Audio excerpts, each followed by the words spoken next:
প্রথমেই এই ক্ষেপণাস্ত্র আকাশে উত্থাপন করার জন্য পারমাণবিক এই চুল্লিটিকে কার্যকর করা হয় না। প্রথমে এটি আকাশে তোলা হয় অন্য ধরনের ফুয়েল ব্যবহার করে।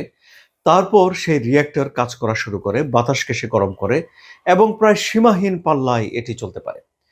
রাশিয়া যখন পরীক্ষা করেছে তখন এটি 14,000 কিলোমিটার দূর পর্যন্ত গেছে। 15 ঘন্টা পর্যন্ত এটি আকাশে ভেসেছিল। এখন রাশিয়া বলছে যে একে ঠেকানোর কেউ নেই। এমনকি যুক্তরাষ্ট্র যে আয়রন ডোম গঠন করার যে পরিকল্পনা করছে, সে আয়রন ডোমকেও ভেদ করে চলে যেতে পারে এই ক্ষেপণাস্ত্র।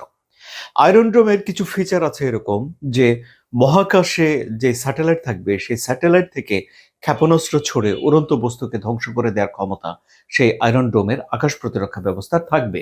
এখন রাশিয়া বলছে এই প্রকল্পে তো কোনো পারমাণবিক বিস্ফোরণ ঘটানো হয়নি, এখানে জাস্ট একটা রিয়েক্টর ব্যবহার করা হয়েছে।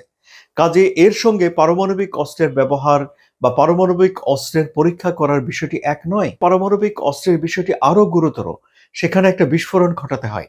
যুক্তরাষ্ট্র যদি ফাইনালি পারমাণবিক অস্ত্রের পরীক্ষা চালুই করে দেয়, তাহলে রাশিয়াও যথোপযুক্ত ব্যবস্থা নেবে, এটি রাশিয়া জানিয়ে রাখছে।